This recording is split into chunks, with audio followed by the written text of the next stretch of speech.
एक क्लब जहां बहुत ही ज्यादा शोर शराबा हो रहा था और चारों तरफ सब लोग नशे में चूर होकर नाच रहे थे। हर तरफ बस शोर ही शोर हो रहा था। और उसी क्लब के अंदर हल्की हल्की डिम लाइट जगमगा रही थी।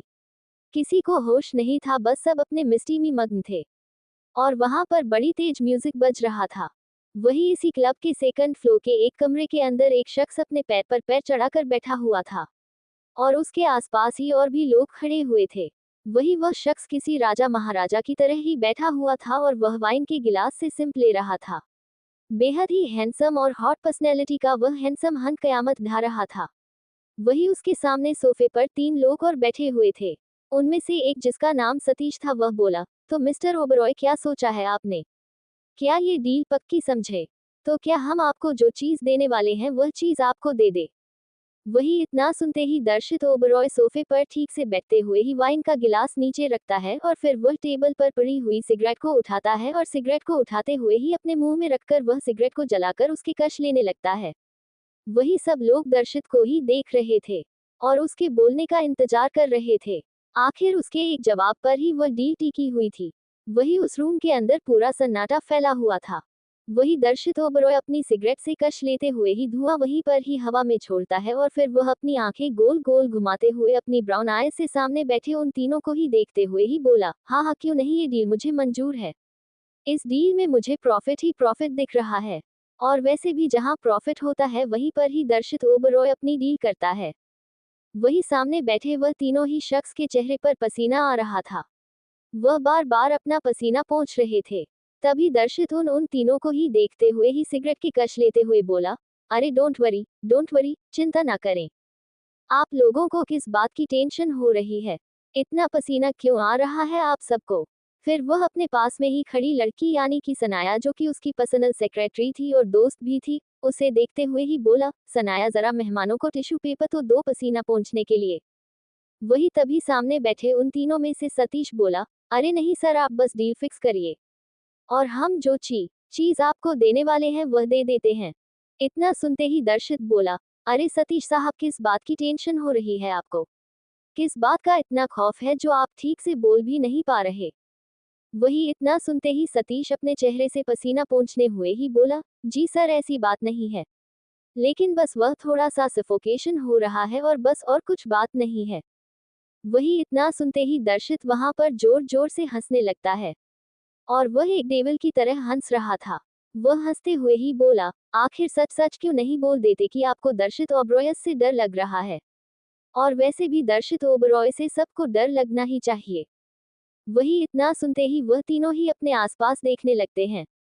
वही तभी सतीश बोला, सर प्लीज आप जल्दी से डील फिक्स कीजिए ना। दर्शित हंसते हुए ही एक डेविल स्माइल करते हुए ही बोला, क्या जल्दी है इतनी? थोड़ा एंजॉय करे आप। उद्धरण चिन्ह। तभी सतीश बोला, वह सर, आजकल वो जासूस हमारे पीछे बहुत लगे हुए हैं।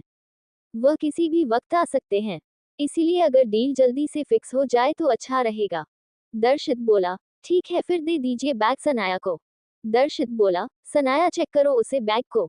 इतना सुनते ही सतीश वह बैग सनाया को दे देता है और फिर सनाया चेक करती है, उस बैग में हीरे थे और वह हीरे किसी भी हाल में दर्शित को चाहिए थे। इसीलिए उसने सतीश को मुंह मांगे रकम देने को बोला भी था हीरे के बदले। और यह डील एक इलीगल डील थी। सनाया बोली, सब कुछ ठीक ही है। तभी दर्शित सनाया को देखते हुए ही इशारा करता है। वही सनाया उसका इशारे को समझकर फिर वह वहां से पीछे हट जाती है और उस बैग को लेकर इस कमरे से बाहर निकल जाती है। वही फिर दर्शित सामने सतीश को देखते हुए ही बोला, आपको यकीन तो है ना मिस्टर सतीश श्रीवास्तव कि आपको आपके पैसे मिल जाएंगे? उद्धरण चिन्ह। इतना सुनते ही सतीश थोड़ा चिंतित होते हुए ही बोला, जी जी मिस्टर ओबरॉय, अभी आप पैसे दे दीजिए, हमें थोड़ी जल्दी है। तभी दर्शित हंसते हुए ही बोला, हम आपको आपके पैसे आपके घर पे मिल जाएंगे। उद्धरण चिन्ह। तो सतीश बोला, अरे लेकिन मिस्टर ओबरॉय, आपने तो बोला था कि आप मुझे यहाँ पर ही पैसे देंगे। वह क्या है ना, मुझे अभी पैसों की बहुत जरूरत है, तो आप अभी ही दे दे तो अच्छा रहेगा। इतना सुनते ही दर्शित हंसते हुए ही बोला, तुम्हें क्या लगता है, क्या मैं तुम्हें पागल लगता हूँ जो मैं तुम्हें इतने पैसे यहाँ पर ही दे दूंगा? यहाँ पर कुछ भी हो सकता है। कुछ भी मतलब कुछ भी। तुम जेल भी जा सकते हो और अगर तुम चाहो जेल जाना तो मुझे कोई प्रॉब्लम नहीं है। तभी सतीश अपने आसपास हुए ही दर्शित को देखते हुए बोला, लेकिन मिस्टर ओबरॉय इसमें क्या गलत बात है? सिर्फ पैसे ही तो है। उद्धरण चिन्ह। तभी दर्शित एक डेविल स्माइल करते हुए ही बोला, वो पैसे भी जेल भिजवा सकते हैं। और ठीक है, फिर 5 मिनट रुककर अगर देखना चाहते हो तो देखो। सिर्फ 5 मिनट में देख लो। इतना बोलते हुए ही वह सिगरेट की कश लेने लगता है। और अब उस कमरे के अंदर पूरा सन्नाटा हो गया था। वही इंतजार था उस 5 मिनट में क्या होने वाला है। तभी अभी ठीक से 3 मिनट भी नहीं बीते थे कि उसे कमरे का दरवाजा कोई खटखटाता है। तभी इतना सुनते ही दर्शित हंसने लगता है।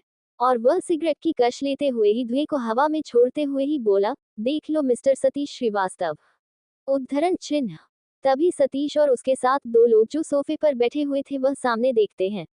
वही सामने दर्शित का एक बॉडीगार्ड जाकर कमरे का दरवाजा खोलना है। तो सामने 4 लोग खड़े हुए थे।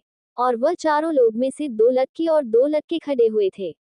उन चारों में से एक लड़की आगे आते हुए बोली, hello, I am agent Neha Sharma. मुझे आपके कमरे की तलाशी लेनी है। हमें खबर मिली है कि आपका कमरे में एक इलीगल डील हो रही है। इतना सुनते ही वह बॉडीगार्ड बोला, लेकिन यहाँ ऐसा कुछ नहीं हो रहा, आप यहाँ से जा सकते हैं। तभी दर्शित बोला, आने दो उसे अंदर।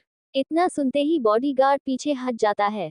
और वह चारों लोग ही अंदर आ जाते हैं। और वह दर्शित के सामने ही खड़े हो जाते हैं। तभी दर्शित उन चारों को देखते हुए ही हंसने लगता है। और वह हंसते हुए ही बोला, वाह तू आप यहाँ पर आ ही गए। मुझे पता तो था कि आप आएंगे ही, लेकिन नेहा जी आप ना है बार गलती कर देती है। बार बार आप आ जाती है मुझे हराने के लिए। नेहा जी आप ना बार बार हारने के बाद कुछ तो सीख लीजिए। या फिर इतना कीजिए, अपने दिमाग में एक बात बिठा लीजिए कि दर्शित ओबरॉय को हराना नामुमकिन है। अभी इस दुनिया में कोई ऐसा पैदा नहीं हुआ जो दर्शित ओबरॉय को हरा सके। इतना सुनते ही नेहा अपने दांत पीसते हुए ही बोली, वो तो वक्त ही बताएगा सब कुछ। फिलहाल मिस्टर ओबरॉय आप अपना काम कीजिए। और हमें अपना काम करने दीजिए। इतना बोलते हुए ही नेहा बोली, समीर राकेश प्रीति सब तलाशी लो इस कमरे की। और कुछ भी छूटना नहीं चाहिए। इतना बोलकर वह भी तलाशी लेने लगती है उसे कमरे की, और हर बैग, अलमारी और सब कुछ जो वहां पर पड़ा हुआ था उसे चेक करने लगते हैं। वही सतीश तो उन चारों को देखकर ही चौंक गया था। और वह तो वैसे ही सुन्न सा बैठा हुआ था। वही दर्शित सतीश को देखते हुए ही डेविल स्माइल करते हुए ही फिर से अपना सर पीछे सोफे पे टिका देता है। और वह आराम से सिगरेट की कश लेने लगता है। वही नेहा, प्रीति, समीर, राकेश उन चारों ने पूरा कमरा छान मारा, लेकिन वहां पर कुछ भी मिल नहीं रहा था। तभी दर्शित बोला, अगर कुछ मिल जाए तो मुझे भी बता देना नेहा जी। वैसे मुझसे ना ये बार बार आपकी हार बर्दाश्त नहीं होती है, लेकिन क्या करूं, आदत से मजबूर हूं। हारना कभी सीखा ही नहीं दर्शित ओबरॉय ने। वही नेहा उसे देखते हुए ही बोली, आप जैसे घटिया इंसान मैंने आज तक नहीं देखा। तभी दर्शित नेहा को देखते हुए ही बोला, और देखोगी भी नहीं। इतना बोलकर वह नेहा को एक आंख मार देता है। और वह हंसने लगता है। वही नेहा गुस्से से अपनी मुठिया कश लेती है। वही तभी दर्शित सामने बैठे उन तीनों को ही देखते हुए ही बोला, अब आप जा सकते हैं मिस्टर सतीश। ये लोग तो वैसे भी तलाशी लेते ही रहेंगे, इसके हाथ कुछ लगने वाला नहीं है। वही नेहा बोली, नहीं अभी यह नहीं जा सकते, उनकी तलाशी लेनी है। तभी दर्शित बोला, आप ऐसे बिना वारंट के या फिर बिना कोई ऑर्डर के ऐसे किसी की भी तलाशी नहीं ले सकती, समझ में आई बात? ऐसे आपको अगर कोई भी खबर मिली हो और आप चली आती है, लेकिन मैं आपको रोकता नहीं हूँ, आखिर दिल के हाथों मजबूर हूँ। उद्धरण चिन्ह। तभी नेहा बोली, मिस्टर ओबरॉय आप बहुत ज्यादा ही बेशर्म है। तभी उसे एक आंख मारते हुए ही बोला, हद से ज्यादा बेशर्म हूँ।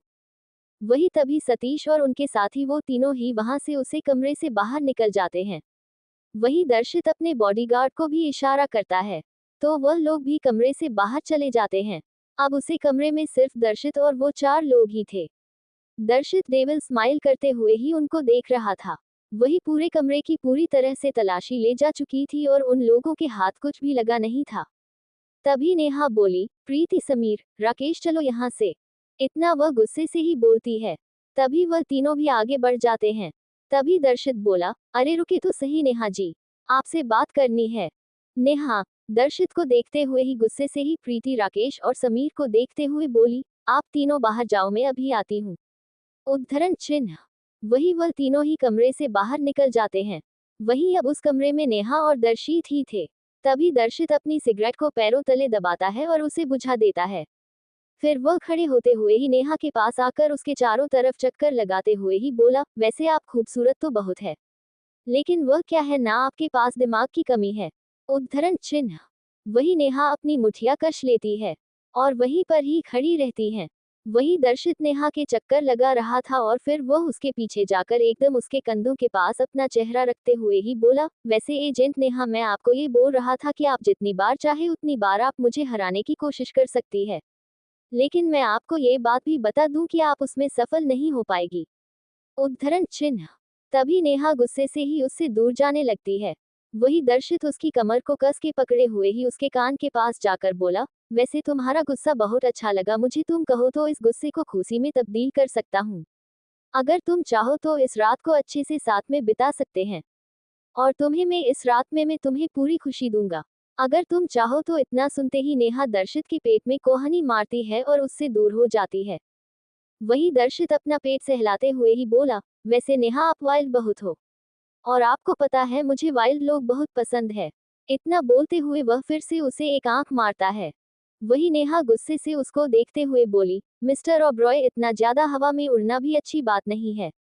कभी ना कभी तो इंसान गिरता जरूर है, और वह जमीन पर आकर ऐसे गिरता है कि उसकी औकात तक नहीं रहती उठने की, और कोई तो आएगा आपको जमीन पर मुंह के बल गिराने। इतना सुनते दर्शित अपनी सीरियस आवाज में बोला, और तुम भी एक बात सुनती जाओ, मिस एजेंट नेहा। दर्शित ओबरॉय अपने दम पर खड़ा हुआ है, और उसे कोई गिरा सके ऐसा कोई माई का लाल पैदा नहीं हुआ आज तक इस दुनिया में। समझ में आए बात? अब चलो निकलो यहाँ से। उद्धरण चिन्ह। इतना सुनते ही नेहा गुस्से से ही पैर पटकते हुए ही बाहर चली जाती है। वही दर्शित फिर सोफे पर बैठ जाता है और वह एक गिलास में विस्की डालते हुए ही पीने लगता है। वह ऐसे ही बैठे बैठे ही 2 गिलास विस्की पी चुका था। उसकी ब्राउन आइज में अब नशा पूरी तरह से हावी था, और वह फिर भी इतना हैंडसम लग रहा था। उसके माथे पर बिखरे हुए उसके बाल, हल्की सी बियर्ड, गुलाबी से होंठ, और उसने जो ब्लैक सूट पहना था उसमें तो वह कहर लग रहा था। दर्शित अभी शराब पी ही रहा था कि तभी उस कमरे का दरवाजा खुलता है और उस कमरे के अंदर सनाया चल कर आती है। सनाया दर्शित के सामने खड़ी होते हुए ही बोली, काम पूरा हुआ। उद्धरण चिन्ह। इतना सुनते ही दर्शित सनाया को देखते हुए ही बोला, I need your body S